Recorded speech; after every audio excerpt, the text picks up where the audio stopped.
Hey, what is up, mortals? Welcome to part 5 season 3 of What If Deku Was a Nomu. I just wanted to greet you guys by just saying, sit back and relax, you're in for a treat. So, we begin. Months had passed since Izuku recovered from the aftermath of his battle with Nine. In that time, numerous doctors and quirk specialists had come and gone, and doing the damage that had been done to him was quite the labor.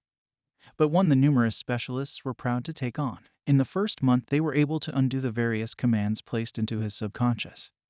In the second, they had succeeded in helping the young man remember all he had lost. The third had been the toughest due to physical limitations. The doctors attempted to undo the teen's namufication but reached limited success. In the end, the damage was long-lasting, and in areas irreversible, since Izuku was still alive at the time of his transformation. His body was locked in a state of half-life, not truly alive or dead in the traditional sense.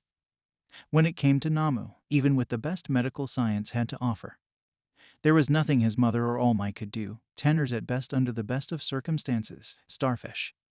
The Namu grafted arm fed off Izuku, damaging his internal organs and nearly converting his body into a Namu. Inko collapsed after receiving the news, and All Might kept his distance out of guilt. Toshinori Yagi had set up for days thinking about the condition of his former apprentice. He ignored all of Inko's texts and calls to escape the dismal news he found himself in. Instead, the symbol chose to use all the time he had left to snuff out any signs of criminal activity. He could only hold his might form for 15 minutes a day now, which was why he was in the office of the president of the Quirk Public Safety Commission. To what do I owe the pleasure? The haggard and sleep-deprived All Might asked. The woman across from him sighed. You mean besides your attempts at self-sacrifice, Mr. Yagi? She asked with a plaintive tone that made the man wince. So it's then obvious, is it? The symbol asked, knowing the answer to his question. Yes.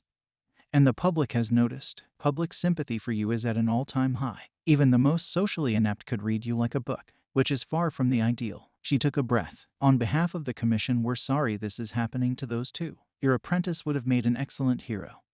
However, we can no longer allow you to work through your frustrations by punching it out. It may be alleviating for your sense of loss, and believe me, we all feel it, but it must end. Toshinori, it's time for you to retire and go back to that woman, Inko Midoriya. Many of our sources say she's worried about you. All Might sighed. So that's how it is. Ready to get rid of me? Like that? After all the hero work I've done? Yes and no. We know that life hasn't been fair to you, given everything you've done for the world. But you're dying, and don't have much time left. She wants to take care of you, and you should let her. Her husband won't be coming back anytime soon after abandoning her. She needs you and you need her. Admittedly, Toshinori had enjoyed his time with her.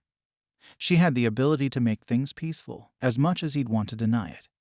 If things had been different, he could see himself in a comfortable relationship with her, though given all that he'd cost her, he couldn't see himself taking that step.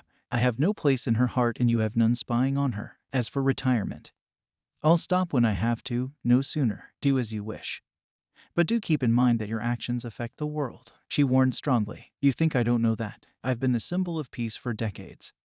I know my importance. Is there anything else? Your apprentice. He's too dangerous to be set free. But there's interest in him from our government. There's a lot of good he can do for the world.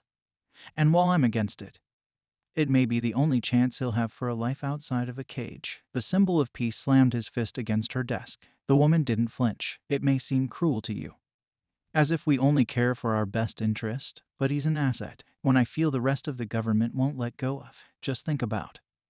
There may be a way to make the transition easier. Having heard enough, All Might stood and headed for the door. I'll let him hurt himself out of ignorance. I won't let another use him up until he has nothing left to give. He deserves better. I agree. But sooner or later they will reach out. Do look on the bright side. It's better than spending his life wasting away behind bars. All Might clenched his fist, leaving the room in worse spirits than when he went in. Elsewhere, Dr. Yujiko eyed the young man before him. A strained silence between himself and Dabai, who seemed more preoccupied with testing out his new body than anything else. So, what'll you do first? The doctor asked, wriggling his mustache nervously. His scars were washed away by the various healing quirks and his physique had become a healthier, more muscular build. Got someone I gotta visit in a hospital. Then head to a few of the shatter areas to snatch some quirks. After that I'll need an army, and given the society we live in, it'll be easier to set up than it should. The world is on fire, and not even All Might can snuff the flames. Dabai explained like he was talking about the weather. The doctor raised a brow, confused by the oversimplified explanation. Well, you know, I do have an army available to assist you. You've proven yourself, and if you so chose I could assist you. Dabai acknowledged the offer with a smile, before going back to examining his new body. No can do, Eggman. Wouldn't work. I need people loyal to me, and your bias won't help me accomplish my goal. I'm not a flashy guy, and I like to earn my own. Building an army, toppling the world of false heroes. It takes time. Time I now have thanks to you. I miss my scars, but I'd be lying if I said it won't help me conceal my identity. Dabai waved his hand, generating a portal. I honestly appreciate it.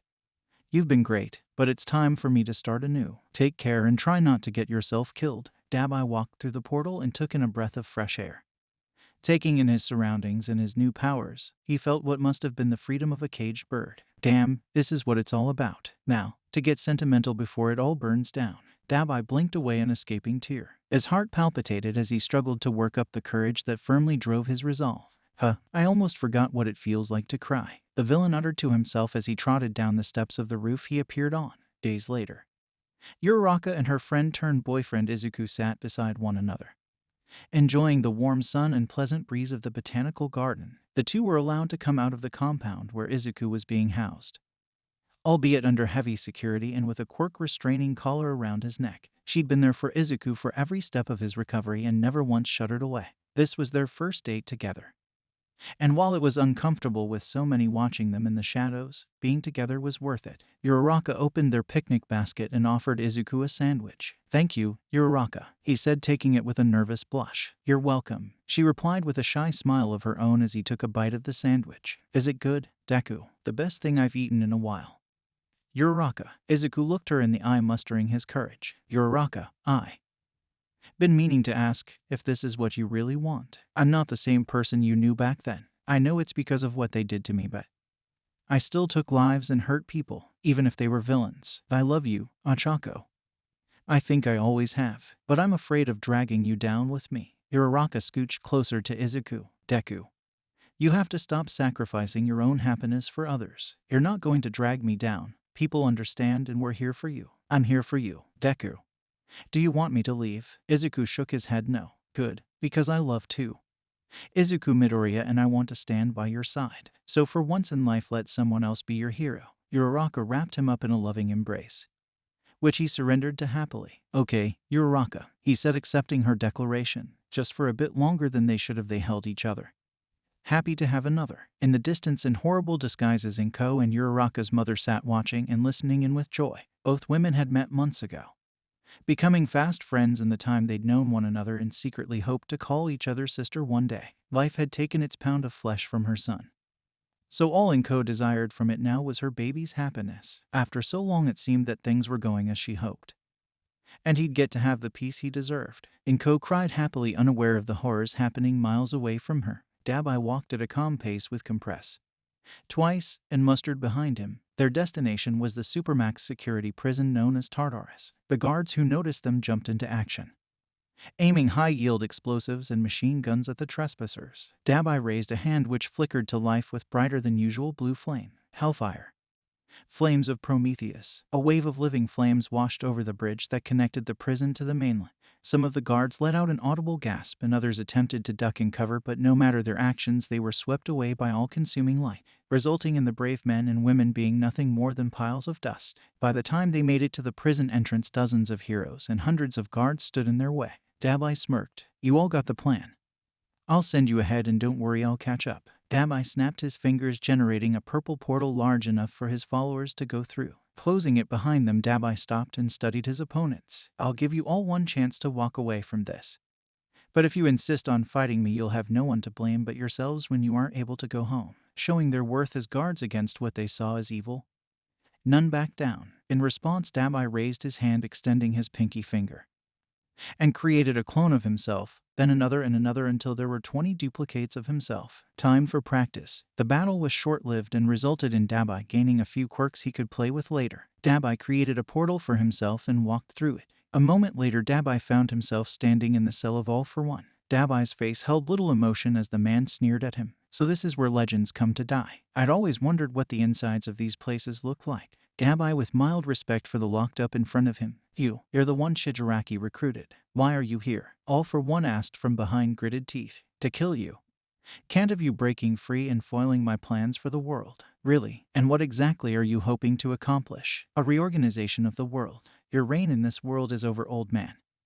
Unlike you, there's some good I want to do. It's time for the society you helped build to burn. Dabai readied his flame quirk as all for one started fuming. You better think very carefully about what you're going to do next. I may be in a supermax cell, but I have ways of communicating to the outside world. I know of what you did to Shigaraki. When my remaining people find out you killed me, there will be nowhere for you to hide. You'll be dead within a week at best. No, I won't. Having had the last laugh, Dabai incinerated the man. After he waited for a signal from his men, Dabai would need an army to take control of the world. And there was no better place to start recruitment than Tartarus Prison. Just you wait, old man. I'll show you what a true symbol can do. Outro. Thank you all for indulging yourselves in the story thus far. I hope you enjoyed it. Now, there are a few more things that I'd like to go over before the video ends. Firstly, we've got a second channel called Anime Deep Dive. Anime Deep Dive goes deep into the facts and lore of a wide variety of anime. It's sure to expand your weeb knowledge for all kinds of series, guaranteed. On top of that, we have a third channel called We The Celestials Naruto What Ifs. It's what we do on this channel already, but in the vast world and lore of Naruto. Go check it out if you're in the mood for some jutsu action. Secondly, on behalf of We The Celestials, I'd like to thank everyone involved in the production of today's awesome content. Their details will be in the description below. Lastly, if you're interested in what we do here at We The Celestials, then I would like to extend out an invitation to join the team. The only caveat being we only accept members 16 years and up to join our crew. You can sign up for whichever category fulfills your interests by joining the recruitment Discord using the link in the description below. Our Discord is an all-around fantastic place to be. Whether you're a fan or looking to join our band of misfits, we're always looking for members to join us. Well, that's it from us for today's video. So, thank you all for watching, and have a great day.